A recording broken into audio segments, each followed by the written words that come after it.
ഒരു പ്രാവശ്യം മുറിച്ചിട്ട് അവരുടെ രോമം പിന്നീട് പല കോലത്തിലേക്ക് തന്നെ അവർക്ക് ആത്മാവിട്ട് പഴയ കോലത്തിൽ തന്നെ ചുണ്ട് കൊടുത്തു. വീണ്ടും അവരുടെ ചുണ്ട് വലിച്ചു നീട്ടിയിട്ട് മുറിക്കാം. ഖബറിൽ ഇങ്ങനെ കാണാൻ ജിബ്രീലിനോട് ഞാൻ ചോദിച്ചു പോയി, മൻ ഹൗലായി, ആരാണ് ഈ കൂട്ടരെന്ന് ചോദിച്ചപ്പോ ഫഖാല ജിബ്രീൽ അലൈഹിസ്സലാം, ഉടനെ ജിബ്രീൽ അലൈഹിസ്സലാം എന്നോട് പറയുകയാണ്, ഹും ഖുതബാഉൽ ഫിതനി, ഇവർ ഫിത്ന പറഞ്ഞുകൊണ്ട് നടക്കുന്നവരാണ്, ഫനായും ഫസാദും പറയുന്നവരാണ്. ഈ ദുനിയാവിൽ വെച്ചുകൊണ്ട് അശ്ലീലമാക്കപ്പെട്ടതാകുന്ന വർത്തമാനം പറഞ്ഞുകൊണ്ട് നടക്കുന്നവരാണ്. പള്ളിയിൽ നമസ്കാരം കഴിഞ്ഞ് പുറത്തേക്ക് ഇറങ്ങിയിട്ട് പള്ളിയുടെ വരാന്തയിൽ കൊണ്ട് ആലിമീങ്ങളെ കുറിച്ച്, മുത്തല്ലിമീങ്ങളെ കുറിച്ച്, ഉലമാക്കളെ കുറിച്ച് മോശത്തരം പറയുന്നവരാണ്. നാട്ടിലുള്ള സഹോദരങ്ങളെ കുറിച്ച്, നാട്ടിലുള്ള സഹോദരിമാരെ കുറിച്ച് ഫനായും ഫസാദ് പറയുന്നവരാണ്. ഇവർ ഫിത്ന പറഞ്ഞുകൊണ്ട് നടക്കുന്നവരാണ് നബിയേ എന്ന് ജിബ്രീൽ എന്നോട് പറഞ്ഞു വന്ന് ഹബീബായ റസൂലുള്ളാഹി. നാവിനെ ശ്രദ്ധിക്കണേ സഹോദര, നാവിനെ ശ്രദ്ധിക്കണേ. ഹബീബായ റസൂലുള്ളാഹി സ്വല്ലല്ലാഹു അലൈഹി വസല്ലമ തങ്ങളുടെ അടുക്കലേക്ക് ഒരു മനുഷ്യനെ കടന്നു വരുകയാണ്. ജാഅ റജുലുൻ ഇല നബി സ്വല്ലല്ലാഹു അലൈഹി വസല്ലം, അല്ലാഹുവിന്റെ റസൂലിന്റെ അടുക്കലേക്ക് വന്നുകൊണ്ട് ആ മനുഷ്യൻ ചോദിക്കുകയാണ്, അവസിനി യാ റസൂലല്ലാഹ്, അല്ലാഹുവിന്റെ റസൂലേ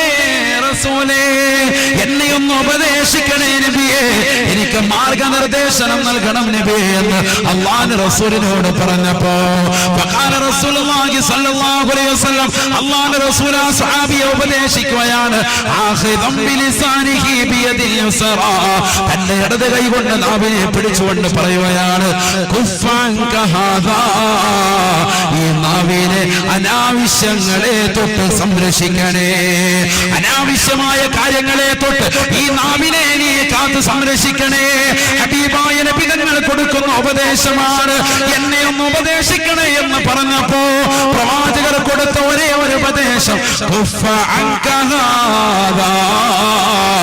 നിന്റെ നാവിനെ ശ്രദ്ധിക്കണേ എന്ന് ഹബീബായ റസൂലുള്ളാഹി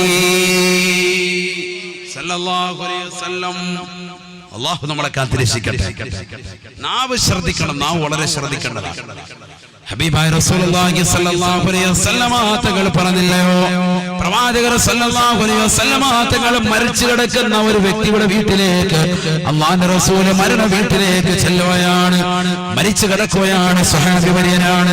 നബി സ്വല്ലല്ലാഹു അലൈഹി വസല്ലമ തങ്ങളും അനുയായികളും അവിടെ എത്തിയപ്പോ മറ്റൊരു സ്വഹാബി നബിയോട് പറയുകയാണ്, അബ്ശിറുഹു ബിൽ ജന്ന യാ റസൂലല്ലാഹ്, നബിയേ സ്വർഗ്ഗം കൊണ്ട് സന്തോഷ വാർത്ത അറിയിക്കണം നബിയേ.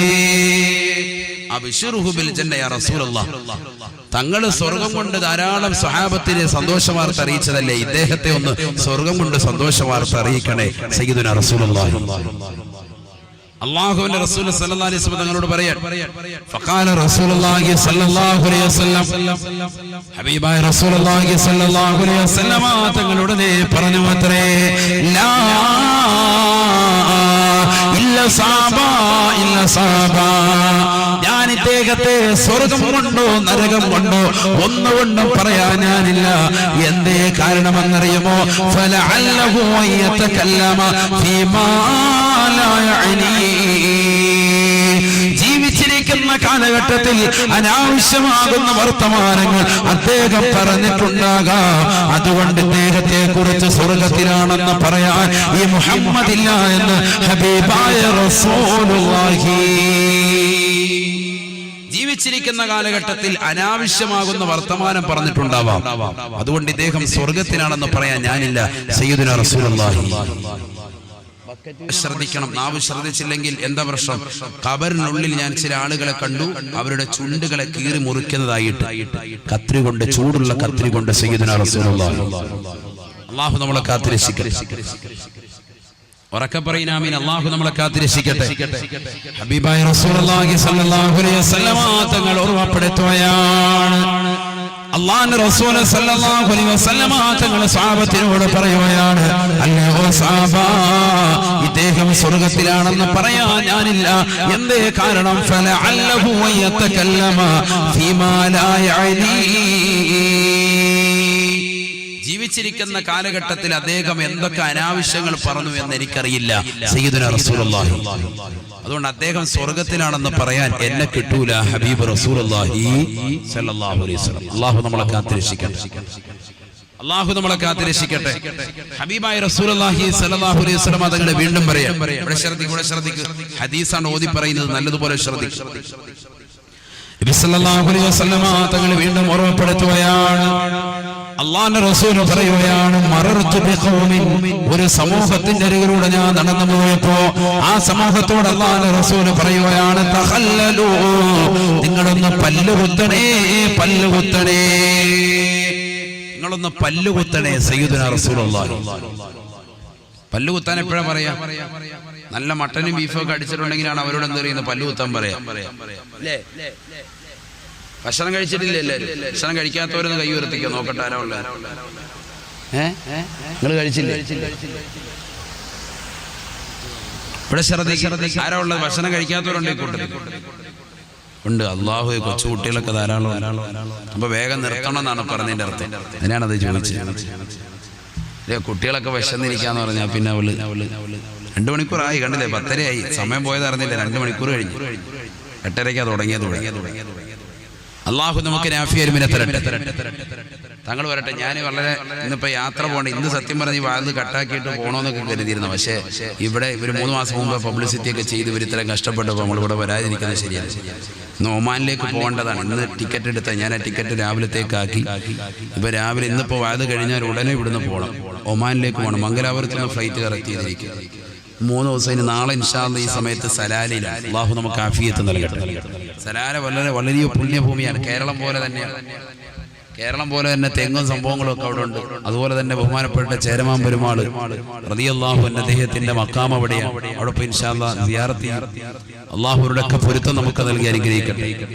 അത് കഴിഞ്ഞ് നാളത്തെ വാദം കഴിഞ്ഞ് മറ്റന്നാൾ തിരിച്ച് മസ്കറ്റിൽ വന്ന്, മസ്കറ്റിൽ വാദം കഴിഞ്ഞ് പിറ്റേന്ന് നേരെ കോട്ടക്കൽ വന്നു, അവിടെ വാദം നടത്തി. കണ്ണൂർ വന്ന്, പിന്നെ പുത്തൂർ വന്ന് വാദം നടത്തി. അത് കഴിഞ്ഞ് പിന്നീട് പരയങ്ങാനം, ബേക്കൽ പരയങ്ങാനം അടുത്ത ബുധനാഴ്ച. ഇന്ന് ബുധനല്ലേ? അപ്പൊ അടുത്ത ബുധന് ബേക്കൽ പരയങ്ങാനം. കഴിയുന്നവരൊക്കെ ഇൻഷാ അല്ലാഹ് അല്ലാഹു തൗഫീഖ് നൽകട്ടെ. അതിനുശേഷമാണ് വീട്ടിലോട്ട് പോവുക, നാട്ടിലൂടെ. കഴിഞ്ഞ വെള്ളിയാഴ്ച ഇറങ്ങിയതാണ്. ബാഗ് തൂക്കി പിടിച്ചു. 1-2 ബാഗ് ഉണ്ടായി. ഇതെല്ലാമായിട്ട് ഇങ്ങനെ നടക്കുക, ഊരി വെച്ച്. നിങ്ങളെന്താ കരുതുന്നത്? ഉസ്താദ്മാർക്ക് നല്ല സുഖമല്ലേ, അങ്ങോട്ട് പോയി ഇങ്ങോട്ട് പോയെന്ന് കരുതി. അങ്ങോട്ടും ഇങ്ങോട്ടും നല്ല രസമുണ്ട് പോകാൻ. കുറെ സാന്നിഹ്യങ്ങളും പാവങ്ങളുണ്ട്. ഉസ്താദ്മാരെ ഖിദ്മത്ത് എടുക്കാനും ഉസ്താദ്മാർക്ക് ഭക്ഷണം കൊടുക്കാനും ഒക്കെ ഒരുപാട് ആളുകളുണ്ട്. അതുകൊണ്ട് ഇങ്ങനെ റാഹത്തായിട്ട് പോകാം. അല്ലെങ്കിൽ എന്താ പാട്? ഓരോ ദിവസവും ഓരോ വീട്ടുകാർ ഉസ്താദ് പൂന്നേക്ക് ഭക്ഷണം തരാമെന്ന് പറഞ്ഞ് ഇന്നിപ്പം അബ്ദുള്ള എന്ന് പറയുന്ന സഹോദരൻ ചൊട്ടഞ്ചാലുള്ള, അതുപോലെ ഇന്നിപ്പോൾ വൈകിട്ട് ഇവിടെ വന്നപ്പോൾ ഇവിടെ റാഹത്തായിട്ട് സഹോദരൻ, എന്താണ് അദ്ദേഹത്തിന്റെ പേര്? വീട്ടുകാർ ഖാലിദ്. അത് തന്നെ, ഖാലിദ് സഹോദരൻ. അതുപോലെ ഇന്നലെ മിനിയാന്ന് നോക്കും ഉസ്താദ്മാർക്ക് സൗകര്യം ഏർപ്പെടുത്തിയ അഷറഫ്. ഇങ്ങനെ ഒരുപാട് സാലിഹ്യങ്ങൾ ഉള്ളതുകൊണ്ട് റാഹത്തായിട്ട് ദീനി ദേവത്ത് നടക്കാൻ. നമ്മൾ വീട്ടിൽ നിന്ന് ഇറങ്ങുന്നത് കഴിഞ്ഞ വെള്ളിയാഴ്ച ഇറങ്ങിയിട്ട് ഇങ്ങനെ ഓടുകയാണ്. അല്ലാഹു നമുക്ക് ആഫിയത്ത് നൽകട്ടെ, ദീർഘായുസ്സ് അല്ലാഹു നസീബാക്കട്ടെ. അതുകൊണ്ട് ഇത് വേഗം കഴിച്ചാൽ വേഗം പോവാന്നുള്ള നിയത്തിലാണ് നമ്മളിരിക്കുന്നത്. ഇന്നത്തെ കഴിഞ്ഞിട്ട് വേഗം പോവാം. ഇവിടെ ശ്രദ്ധിക്കുക. അല്ലാഹു നമ്മളെ സ്വീകരിക്കട്ടെ, നമ്മളല്ലാഹു കബൂലാക്കട്ടെ. 1-2 ഹദീസ് കൂടി. അതുകൊണ്ട് നല്ലതുപോലെ ശ്രദ്ധിക്കുക. ഏകദേശം 600 കിലോമീറ്റർ ദൂരത്തുനിന്ന് വന്നതാണ്. അപ്പൊ ഇത്രയും ദൂരത്തുനിന്ന് യാത്ര ചെയ്ത് ഇവിടെ വന്നിട്ട് നിങ്ങൾക്കൊരു അറിവ് കിട്ടിയില്ലെങ്കിൽ പിന്നെ എന്തിനാ? അതുകൊണ്ടാണ് നമ്മൾ ആയത്തും ഹദീസും വെച്ച് തന്നെ ഇങ്ങനെ പോകുന്നത്. പാട്ടുപാടി കോമഡി പറഞ്ഞൊന്നും സമയം തുടങ്ങിയല്ലോ. ഖുർആനും ഹദീസും വെച്ചിട്ട് ശ്രദ്ധിക്കുക. അല്ലാഹു ജീവിതത്തിൽ സന്തോഷം നൽകട്ടെ. ഇതിന്റെ പ്രവർത്തകർ ഹയാത്തുൽ ഇസ്ലാം സംഘം ഒരുപാട് നല്ല നിയ്യത്തുകളുണ്ട്. പാവങ്ങളെ സഹായിക്കുക, നിരാലംബർക്ക് അവലംബമാകുക, നിരാശ്രയത്തിന് ആശ്രയത്വം കൊടുക്കുക. അല്ലാഹു സ്വീകരിക്കട്ടെ. അല്ലാഹു അവരെല്ലാം കബൂലാക്കുമാറാവട്ടെ. എല്ലാ വിഷമങ്ങളും പ്രയാസങ്ങളും അല്ലാഹു മാറ്റി കൊടുക്കട്ടെ. അവർക്ക് സാമ്പത്തികപരമായി, ശാരീരികമായി, മാനസികമായി പിന്തുണ വെക്കുന്ന മുഴുവൻ ആളുകൾക്കും അർഹമായ പ്രതിഫലം അല്ലാഹു നൽകി അനുഗ്രഹിക്കട്ടെ. അവർക്ക് നേതൃത്വം നൽകുന്ന മഹല്ലിന്റെ ഖാദിയർ, ബഹുമാന്യരായ ഹസനി ഉസ്താദ് അടക്കമുള്ള മുഴുവൻ ആലിമീങ്ങൾ, ഉലമാക്കൾ, ഉമറാക്കൾ എല്ലാവർക്കും അല്ലാഹു ഖൈർ പ്രദാനം ചെയ്യട്ടെ. ഇവിടെ ശ്രദ്ധിക്കുക.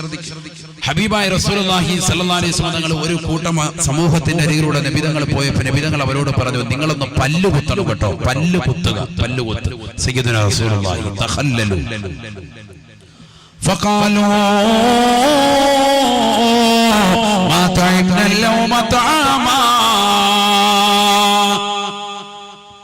ഹബീബായ റസൂലുള്ളാഹി സ്വല്ലല്ലാഹു അലൈഹി വസല്ലമ തങ്ങളോട് ഉടനെ സഹാബത്ത് അല്ലാഹുവിന്റെ റസൂലിനോട് പറയുകയാണ്, യാ റസൂലല്ലാഹ് മാ തഅംന ലൗമ തആമാ. അല്ലാഹുവിന്റെ റസൂലേ ഞങ്ങളൊന്നും തന്നെ കഴിച്ചിട്ടില്ല നബിയേ, ഞങ്ങളൊന്നും തന്നെ ഭുജിച്ചിട്ടില്ല നബിയേ, പിന്നെങ്ങനെയാണ് പല്ല് കുത്തുകയെന്ന് അല്ലാഹുവിന്റെ റസൂലിനോട് ചോദിക്കുമോ? ഫഖാല റസൂലുള്ളാഹി സ്വല്ലല്ലാഹു അലൈഹി വസല്ലം, ഹബീബായ റസൂലുള്ളാഹി സ്വല്ലല്ലാഹു അലൈഹി വസല്ലം തങ്ങൾ പറയുകയാണ്, ഇന്നി ലഅറാ ലഹ്മ ഫുലാനി ബൈന സലായാകും. ഇന്നാലിന്റെ മനുഷ്യനെ കുറിച്ച് നിങ്ങൾ ഫനാ പറഞ്ഞില്ലയോ, ഫസാദ് പറഞ്ഞില്ലയോ, ഗീബത്ത് പറഞ്ഞില്ലയോ, അദ്ദേഹത്തെ കുറിച്ച് നിങ്ങൾ മോശത്തരം പറഞ്ഞതിന്റെ പേരിൽ അദ്ദേഹത്തിന്റെ പച്ചമാംസം നിങ്ങളുടെ പല്ലിന്റെ ഇടയിൽ ഞാൻ കാണുന്നുണ്ട് സാബാ. അതാണ് നിങ്ങളോട് കുത്തിക്കളയാൻ പറഞ്ഞത് എന്ന് ഹബീബായ റസൂലുള്ളാഹി സ്വല്ലല്ലാഹു അലൈഹി വസല്ലം. അല്ലാഹു നമ്മളെ കാത്തിരക്ഷിക്കട്ടെ.